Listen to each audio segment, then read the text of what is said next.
Hi friends, welcome to our குட்டி வாண்ட channel. நேற்று சவுதி அரேபியாவில் நடந்த விபத்தை பற்றி நான் உங்கள்கிட்ட பேசியிருந்திருப்பேன். 45 இந்தியர்கள் இறந்து போயிட்டாங்க அப்படின்னு சொல்லிட்டு ரொம்பவே கஷ்டமான நியூஸ் அது.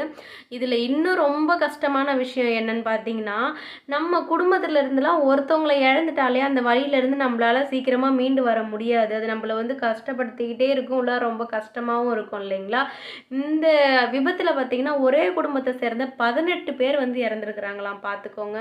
ரொம்ப கஷ்டமாக இருக்குது. உடல் கருகி அடையாளமே தெரியாத அளவுக்கு எல்லாரும் இறந்து போயிட்டாங்க.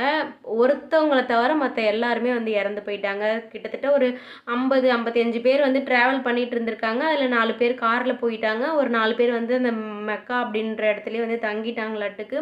மீதி இருந்த எல்லாரும் இந்த பஸ்ஸில் இருந்தவங்க எல்லாருமே டெத் ஆகிட்டாங்க, ஒருத்தவங்கள தவிர. இதில் ஒரே குடும்பத்தை சேர்ந்தவங்க 18 பேர்னு சொல்லும்போது ரொம்ப கஷ்டமாக இருக்குது. ஒவ்வொரு உயிருமே விலை மதிப்பற்றது தான். இருந்தாலும் ஒரே ஃபேமிலினான்னு நினச்சி பாருங்களேன், அப்படியே வேரோடே போயிடுச்சு. அதுதான் சொல்கிறாங்க இல்லைங்களா, ஒரு நிமிஷம் தான் மனுஷனோட வாழ்க்கை. இப்போ நான் இங்கே உட்காந்து பேசிகிட்டு இருக்கிறேன், அடுத்த நிமிஷம் இல்லாமல் கூட போகலாம். நம்ம கையில் எதுவுமே கிடையாது ஃப்ரெண்ட்ஸ். அதான் தூங்கி எழுந்தால் தான் நிலமை அப்படின்னு சொல்லுவாங்க இல்லைங்களா. ஸோ இருக்கிற வரைக்கும் எல்லாத்துக்கிட்டையும் ஒற்றுமையாக இருப்போம், நல்லபடியாக இருப்போம். எந்த ஒரு பகை, சண்டை சச்சரவு எதுவுமே இல்லாமல் இருக்கணும். நீங்களும் அப்படியே இருங்க. யாரும் நம்மளுக்கு பகையாளி, எதிராளின்னு சொல்லிட்டு யாருமே நம்மளுக்கு தேவையில்லை. ஏன்னா அடுத்த நொடி நிரந்தரம் இல்லாத வாழ்க்கை தான் நம்ம வாழ்ந்துட்டுருக்குறோம். இது இந்த நியூஸை கேட்கும்போது ரொம்ப ரொம்ப கஷ்டமாக இருக்குது. கண்ணிலேருந்து தண்ணி வருது. குழந்தைங்கலாம் இறந்து போயிருக்கிறாங்க. எவ்வளோ துடிச்சிருந்துருப்பாங்க, நினச்சி பாருங்களேன் நீங்கள்.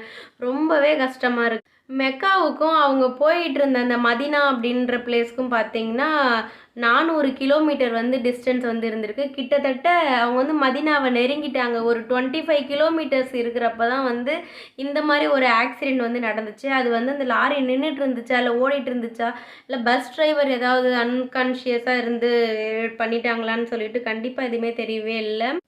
சவுதி அரேபியா நாடு ரொம்ப ஒரு ஸ்ட்ரிக்டான நாடு. ரூல்ஸ் அண்ட் ரெகுலேஷன்லாம் நல்லா ஃபாலோ பண்ணுற நாடு. அதுலேயே இந்த மாதிரி ஒரு விபத்து நடந்திருக்குன்னு சொல்லும்போது கஷ்டமாக இருக்குது. முன்கூட்டியே நிறைய விபத்துகள் நடந்திருக்கு, இல்லாமல் இல்லை. இருந்தாலும் ரொம்ப கஷ்டமாக இருக்குது. நம்ம தமிழ்நாட்டில் இருந்து முதலமைச்சர் மு.க.ஸ்டாலின் அவங்களும், நரேந்திர மோடி இருக்கிறாங்க இல்லைங்களா, இவங்க எல்லாரும் பார்த்தீங்கன்னா தலைவர்கள் எல்லாம் அவங்களோட இரங்கலை தெரிவிச்சிருக்கிறாங்க இதுக்கு. ஸோ அவங்களோட ஆன்மாக்கள் சாந்தி அடையிறதுக்கு நம்மளும் இறைவனை வேண்டிக்கணும். நம்மளும் நம்மளோட இரங்கலை தெரிவிச்சுக்கலாம். சொல்கிறேன், எல்லாரும் ஒற்றுமையாக இருங்க. யாருக்கிட்டேயும் முடிஞ்ச அளவுக்கு சந்தோஷமாக இருந்து பாருங்கள். கஷ்டத்தை ஷேர் பண்ணிக்கோங்க ஃப்ரெண்ட்ஸ். Thank you to